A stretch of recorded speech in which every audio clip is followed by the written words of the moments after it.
যে কর্মচারীগুলো আপনার কাজ করছে তাদেরকেই কিন্তু আপনাকে তাদেরই মধ্যে একজন যাকে আপনি দায়িত্বশীল বলে মনে করছেন, যে দায়িত্ব নিতে চাইছে, এরকম কোনো দায়িত্বশীল ব্যক্তি বলে এবং বিশ্বস্ত বলে মনে করছেন, তাকে কিন্তু স্পেশালভাবে একটা গুরুত্ব দিন। সে স্পেশালভাবে গুরুত্বটা পেলে কী হবে, সে ভাববে যে আর পাঁচজনের থেকে আমাকে কিন্তু মালিক আলাদা করে দেখছে। তখন কিন্তু তার মনের মধ্যে একটা আনন্দ তৈরি হবে এবং তার বিশ্বাস অর্জন করতে ইচ্ছা করবে এবং সে চাইবে যে আপনাকে সঠিক তথ্যগুলো দিতে।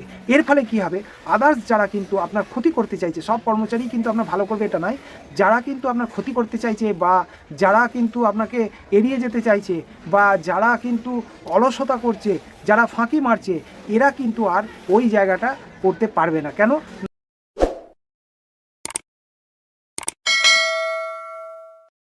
নমস্কার বন্ধুরা, আমি ঋদ্ধি আগরবাতি থেকে উমানাথ ভট্টাচার্য বলছি। আশা করি আপনারা সকলে খুব ভালো আছেন। আজকে আমি আপনাদের সামনে নিয়ে এসেছি আর একটা নতুন ভিডিও। যে ভিডিওয় আশা করছি আপনারা বড় হতে গেলে বা যে স্বপ্ন নিয়ে আপনারা ব্যবসা করতে এসেছেন, সেই ব্যবসায় যে স্বপ্ন আপনাদের, যে আমি একটা বড় ব্যবসাদার হব, এই ব্যবসায় দেখা যাচ্ছে যে আপনার প্রচুর অর্থ থাকতে পারে এবং প্রচুর অর্থ ব্যয় করে আপনি ব্যবসা করতে পারেন, ঠিক কথাই। কিন্তু আপনি এই অর্থ ব্যয় করলেই যে আপনি একটা সফল ব্যবসাদার হবেন বা সফল মালিক হয়ে উঠবেন, এটার কোনো নিশ্চয়তা কিন্তু নাই। যে পদ্ধতিগুলো আপনার থাকা দরকার, যে গুণগুলো আপনার মধ্যে থাকা দরকার সফল ব্যবসাদার হতে গেলে, সেই গুণগুলো আদৌ কি আপনার মধ্যে আছে, সেইগুলো আপনি আগে নিজে ঠিক করে দেখুন। যদি মনে করেন যে না, সেই গুণগুলো আপনার মধ্যে নাই, তাহলে আপনাকে অবশ্যই কিন্তু এই গুণগুলো নিয়ে আসতে হবে এবং এই গুণগুলো যদি আপনি সঠিকভাবে প্রয়োগ করতে পারেন আপনার ব্যবসায়, আশা করছি আপনি একজন সফল ব্যবসাদার হয়ে উঠতে পারবেন। আপনি মালিক যেহেতু, আপনার মাথায় কিন্তু প্রচুর চাপ, বিভিন্ন দিকের চাপ, এবং এই চাপগুলো আপনার মাথায় থাকাটাই স্বাভাবিক। তো যদি সফল এবং বড় ব্যবসাদার হতে হয়, তাহলে কিন্তু আপনাকে চাপগুলো কিভাবে কমানো যায়, তার কি পদ্ধতি, সেই পদ্ধতিগুলো আপনাকে কিন্তু অবলম্বন করতে হবে। তাই আপনাকে সফল ব্যবসাদার এবং বড় ব্যবসাদার হতে গেলে বা বড় একটা কোম্পানির মালিক হতে গেলে কিন্তু আপনাকে ডিপেন্ডেবল হতেই হবে, অন্যের ওপরে দায়িত্ব দিতে হবে এবং সেই দায়িত্বটা এমনভাবেই দিতে হবে যেন সে সঠিকভাবে পালন করে এবং সে যেন কোনো রকমভাবে আপনার ক্ষতি না করে দেয়, সেদিকে আপনাকে কিন্তু সজাগ দৃষ্টি রাখতে হবে। সুতরাং একটা মালিক হতে গেলে কিন্তু সম্পূর্ণ দৃষ্টিটা থাকা দরকার এবং প্রত্যেকটা মানুষের মধ্যে কিন্তু, প্রত্যেকটা কর্মচারীর ওপরে কিন্তু আপনার সেই দৃষ্টিটা থাকা দরকার। তবেই কিন্তু আপনি সফল ব্যবসাদার হয়ে উঠতে পারবেন।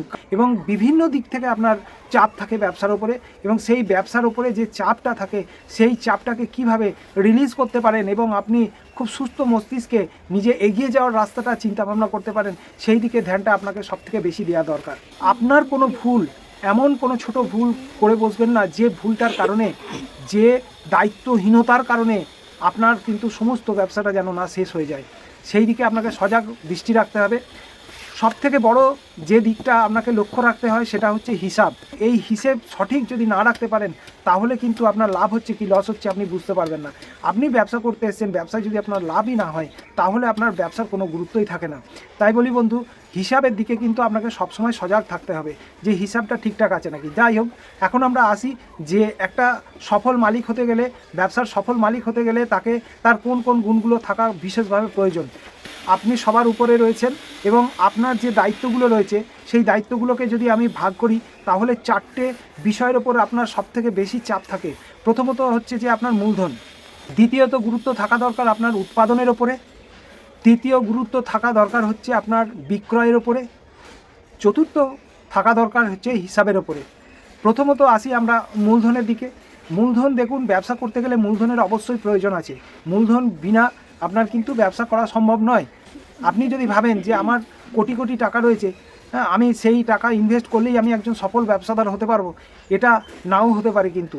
তো সেক্ষেত্রে আপনাকে মূলধনের ব্যাপারটা নিয়ে বিশেষ মাথা ঘামানোর খুব একটা প্রয়োজন থাকে না। এই কারণেই আপনি যদি আপনার মনের মধ্যে যদি এই জেদটা থাকে যে আমি সাকসেসফুল হবই এবং আমি বড় হবই, এবং তার জন্য যদি আপনার ভেতর থেকে সেই পাগলামোটা, সেই খিদেটা যদি আপনার ভেতর থেকে বেরিয়ে আসে এবং আপনি পাগলের মতো ছুটে বেড়ান যে আমি কিভাবে আমি সাকসেসফুল হতে পারবো, এই স্বপ্ন নিয়ে আপনি যদি প্রতিনিয়ত আপনি যদি চেষ্টা করে যান, তাহলে আপনি কিন্তু মূলধনের কোনো সংস্থান আপনি করে ফেলতে পারবেনই।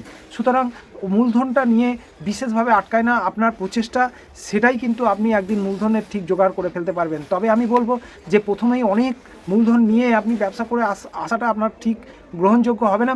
আপনার করা দরকার যেটা, সেটা হচ্ছে যে আপনার পক্ষে যতটা মূলধন জোগাড় করা সম্ভব ততটা মূলধন আপনি জোগাড় করলেন এবং সেটা দিয়ে আপনি ব্যবসাটা শুরু করলেন।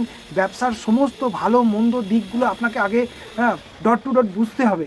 আপনি যদি সমস্ত কিছু ব্যাপারগুলো বুঝে ফেলতে পারেন, তখন আপনার ভেতরে একটা আত্মবিশ্বাস সৃষ্টি হবে এবং সেই আত্মবিশ্বাসেই আপনি বুঝতে পারবেন যে আগামী দিনে আমি যদি কিছু মূলধন পাই এবং সেই মূলধনে যদি আমি এই পদ্ধতিতে আমি যদি এগিয়ে যেতে পারি, তাহলে কিন্তু আমি সেই উচ্চ শিখরে আমি পৌঁছতে পারবই।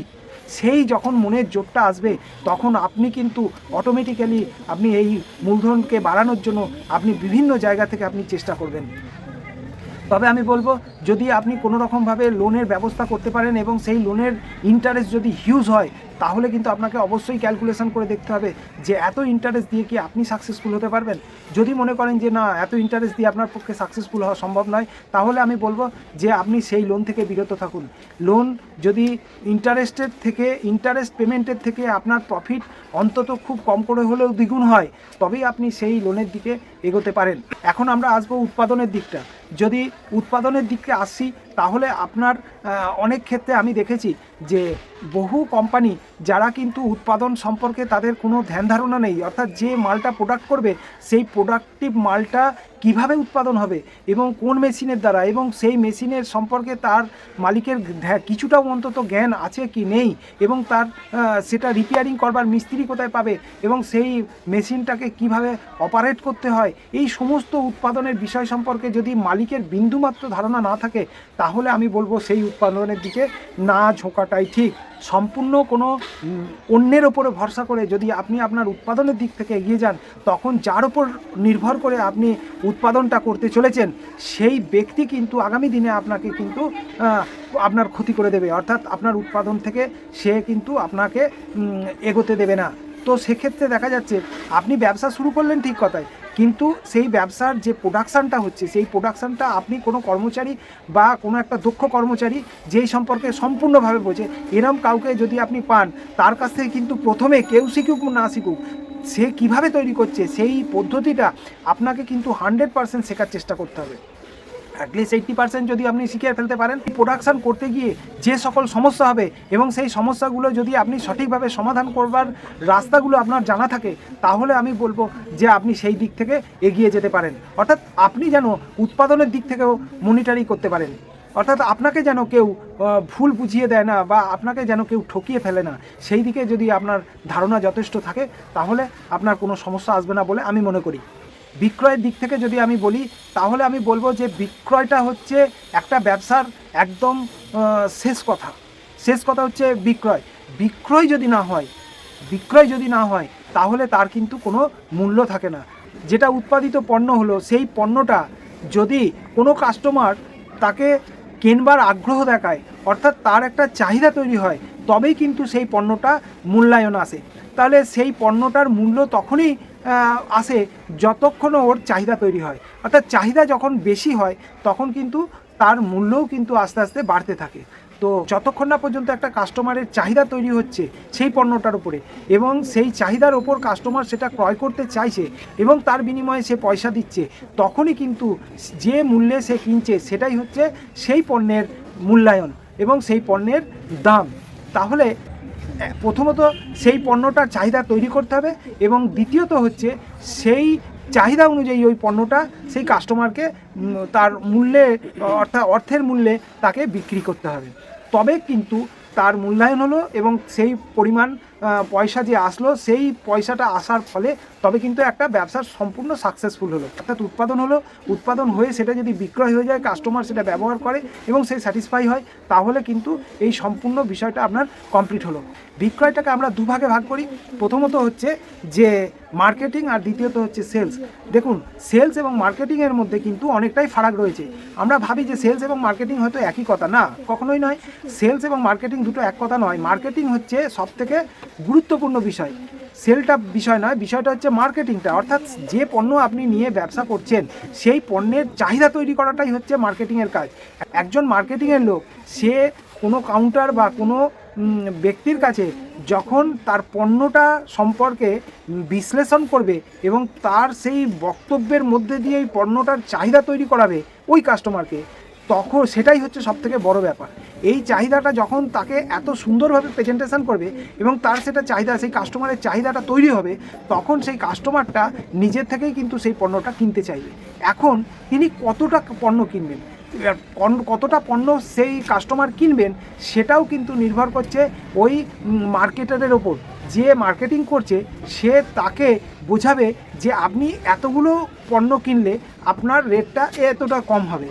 আপনি যদি অল্প কেনেন তাহলে তার রেটটা হবে এত, আপনি যদি তার এতগুলো বেশি কেনেন তাহলে তার রেটটা কমে হবে এত, আপনি যদি তার থেকেও বেশি কেনেন তারও রেটটা হবে এত, আর আপনি যদি তার থেকেও বেশি কেনেন তাহলে কিন্তু আপনি রেট তো কমবেই, তার পাশাপাশি আপনি আবার একটা গিফটও পাবেন।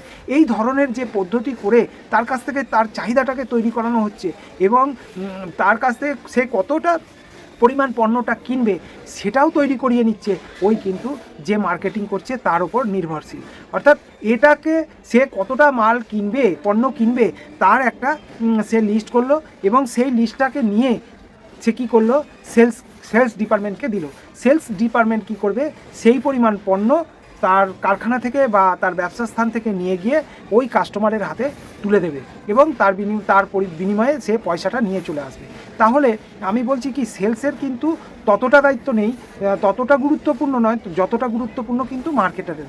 তো মার্কেটিং করাটা একটা বিরাট টাফ ব্যাপার এবং একটা কাস্টমারের সাথে কথা বলা, কিভাবে কথা বললে কাস্টমারটা প্লিজড হবে এবং তাকে কিভাবে মানে কনভিন্স করানো হবে, এই ব্যাপারগুলো কিন্তু একটা খুব গুরুত্বপূর্ণ বিষয়। যাই হোক, আমরা মার্কেটিংটায় গেলাম, এখন আসি আমরা হিসাবের দিকটার ক্ষেত্রেও আমি বলবো যে এটা একটা খুব গুরুত্বপূর্ণ বিষয়। কেননা discipline is the best policy.